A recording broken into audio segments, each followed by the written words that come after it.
Good morning, everybody. My name is Crystal. Welcome to my YouTube channel. It's Tuesday morning. It's January. It's cold. I hope everybody has a great day today, whatever you're doing, wherever you are. Alexa, good morning. Good morning. On this day in 1966, David Jones changed his name to David Bowie to avoid confusion with Davy Jones of the Monkees. He picked the name based on his admiration for the Bowie hunting knife. He was always the definition of cutting edge. Alexa, what's the time, please? Good morning, Genestra. It's 8:24 a.m. Alexa, what's the date today? It's Tuesday the 14th of January. Alexa, what's the weather outlook? In Rochester, it's 2 degrees Celsius with partly sunny skies. Today, you can expect intermittent clouds, with a high of 8 degrees and a low of 2 degrees. Would you also like tomorrow's weather? No. Alexa, can you tell me a joke? Knock knock. Who's there? Noah. Noah who? No. I'm sorry. I've got the wrong address. Alexa, who was born on this day? Celebrities born on the 14th of January include Jason Bateman, Emily Watson, Dave Grohl, Yukio Mishima, and Steven Soderbergh. So, good morning, everybody. So, everything goes on. Different year, same old shit. That's the way it is, isn't it? We just are born, and then we do the best we can with our life, and then we die. So I know I keep on and I keep saying it. Why do people bully each other? Why do people have to gripe and cause trouble and make a hornet's nest out of nothing? Why interfere in another person's life when you must be busy in your own life? Trolls must be, and they can't be on their keyboards all day long, surely. They must have things to do.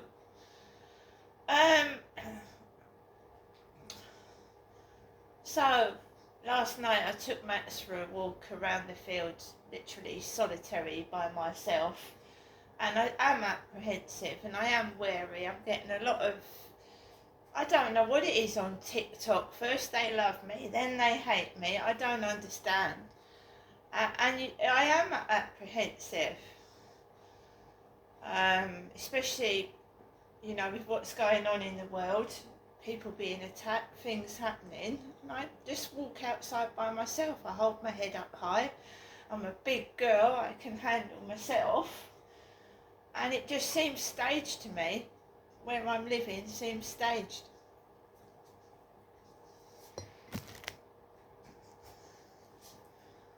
When you consider how many flats there are built where I'm living, these new build flats, you don't see many people, not as many as you would think.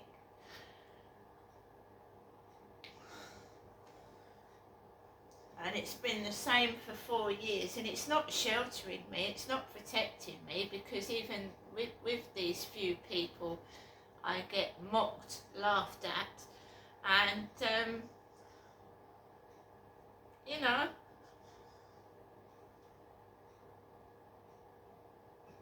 whatever you call it, and I'm just getting sick and tired of it at my age. It's ridiculous. Whoever's doing this to me is not helping me. It's not any form of protection at all. And I'm just sick of it now. I'm cutting myself off from toxic people. And I'm tired of it. I want to live in the real world. And I want to see real things. I don't want to be sheltered from the things that other people have seen and have gone through. I want to see it myself. in fact, if you shelter somebody, you're doing them more harm than good, because when they find out what the world is really like, they're not going to thank you for sheltering them. I can assure you, sheltering somebody means protecting them, keeping them away from everything so they don't see reality, you know. They see what you who's protecting them want to see.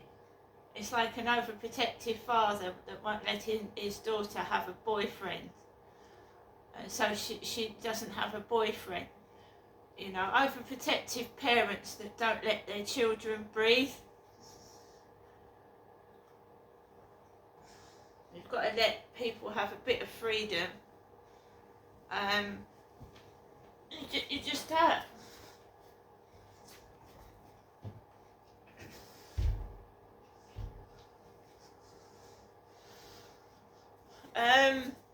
So it was cold last night, keep forgetting my gloves, tried to enjoy myself walking on my own. Came off the field, I told you there was a couple of lads laughing outside the co-op. I couldn't see if it was staff or customers. I shouldn't take it personally, I should have just completely ignored it, but do you know what I mean? I've had so much trouble going inside that co-op that it's hard to feel they're not doing it to you. If they weren't, that's my mistake, and next time I'm just going to ignore it. If you go online, it's a common problem. You can Google anything, absolutely anything. What do you do when you think people are laughing at you? Number one is ignore it. Ignore it. If you think it's aimed at you, you can confront them, or you can laugh with them. And when I was laughed at in the co-op, and I know they were laughing at me because I was being served with a young lad laughing his head off, which is extremely rude. And I said, what's that? What are they laughing at? The whole staff in the co-op was laughing. It's horrible. And there's elderly people as well. You walk into a co-op and they're all laughing. It's very immature. And she said, oh, it's a video they've seen. And she wouldn't tell me any more. And I thought, right, that's it. I'm not trusting you. I'm not going to really speak to you anymore. And that's it. And from then on, I don't really talk to anyone in there. I don't trust them. I think it's very immature to act like that. What are they doing? Watching videos when they're supposed to be serving people. It's disgusting. That is the world today, though. So I serve myself now. Then at least I get my receipt and my change without staff being rude behind the desk.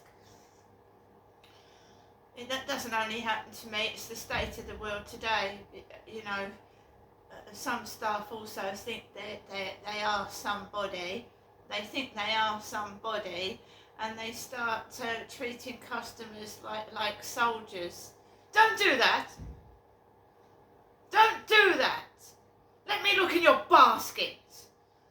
They use their job as an excuse to interrogate the public. A lot of staff, the public are rude to them. I don't deny that fact. But sometimes the customers get treated like shit. And when you realise that some customers are waiting in a queue while two staff are talking to each other, and they might have disabilities and problems, and then when you get to the counter and they're rude and want to shove you on when they've spoken to somebody for 10 minutes while you've been waiting because it's their mate,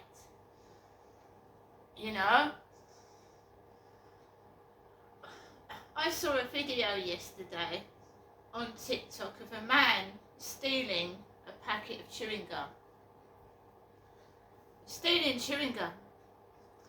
And the staff, right, it's appalling how he was treated just for stealing chewing gum. Packet of chewing gum, customer starts manhandling him. female customer comes into the shop and starts manhandling this bloke who's just stolen chewing gum, yeah? And the staff were manhandling him as well and trying to trap him in the sliding doors for a packet of chewing gum. Yeah. Someone stole parcels out of this flat the other day, not just mine, other people's, and they just got away with it. But they attacked this poor guy for stealing chewing gum.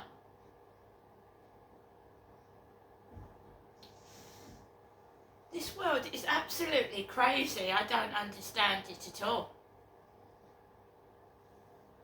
She was a customer manhandling this bloke. It's like he'd stolen the crown jewels. Packet of chewing gum.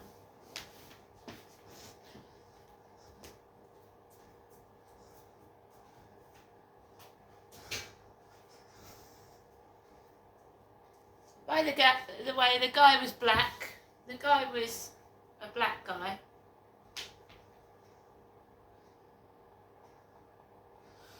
Not that that makes any difference. I'm just saying it was a black man that stole the chewing gum.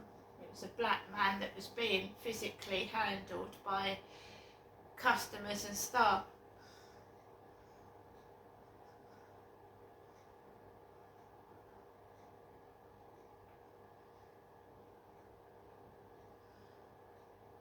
So I'm just going through my tablet, my emails, etc. So I used to go into the co-op every couple of days. Now you'll hardly see me in there once a week. Last time I went in there was dirt on the shelves. Dirt. Where food products were inside. No thank you.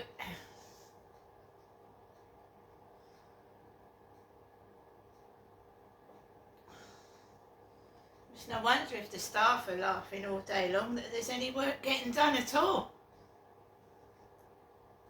And what gets me is people are quick to judge you when you're in your home and say that's untidy, that's dirty. What do you do when it's a shop or a hospital that you're being treated in that is dirty and unhygienic? And staff have dirty fingernails and things like that. What do you do? But the police are quick to judge a poor family when they come into their house and then report them to social services. And now we're finding out that obviously police are corrupt. Some of them are rapists, killers. The people in charge of looking after the public safety some of them are corrupt and dangerous. And it makes me wonder why no one, whenever the police come out to me, they don't do anything at all. All the case is closed. We haven't come out to see the camera footage. We haven't even spoken to the witness. We've closed the case. There's nothing you can do about it. Nothing you can do about it whatsoever. So this morning I am just keeping a low profile. I'm ignoring shit and just getting on with my life. That's what I'm doing. They don't control me. If they want me to react to something, they've got to be careful. You can drive somebody over the edge. Keep on and on and on and on and on and on and on. I'm a female, right? I've never been in prison. I haven't committed an offence which has caused me to go to jail. I've had 4 kids. They're grown up, and I live by myself because I've had bad relationships, and I'm trying to heal from childhood trauma, and I'm healing by myself because I can't get a counsellor. I can't get a counsellor because I've gone through things that are wrong, they're taboo, they're things that people don't want to talk about. And I get judged when I do talk about it. Oh, that's filthy. Filthy, is it? Having men molest you is filthy. Well, yeah. And it's even worse, the perpetrators are running around loose, knowing that the police won't do anything, probably doing it to other women. Every day there's a police car coming down the road, and that doesn't provoke me either.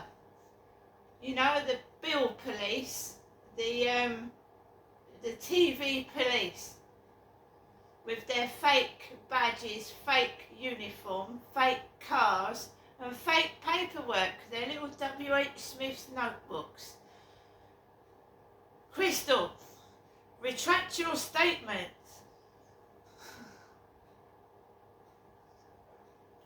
Don't visit the rape scene. Don't do this, don't do that. Just be nobody and say nothing and shut up and everything will be okay. But it's not okay, because there are still children going missing. There are still children being abused. There are still women being ignored by the police in domestic violence cases. One just recently, right? She'd contacted the police numerous times. Another woman, this one committed suicide because she'd had enough of the domestic abuse, and she'd been to the police numerous times, and now she's dead.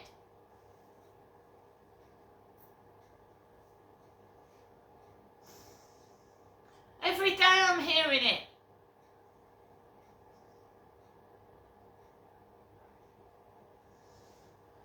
And it is the truth. I wrote an email to Keir Starmer asking him why the police do not do anything whenever I report something to the police, and that I've been sexually abused as a child,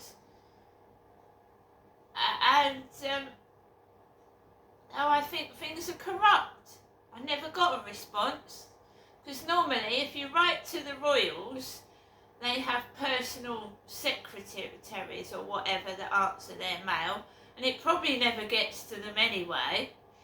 And MPs, they've got secretaries and assistants, and I don't know if he even actually read it or it got to him.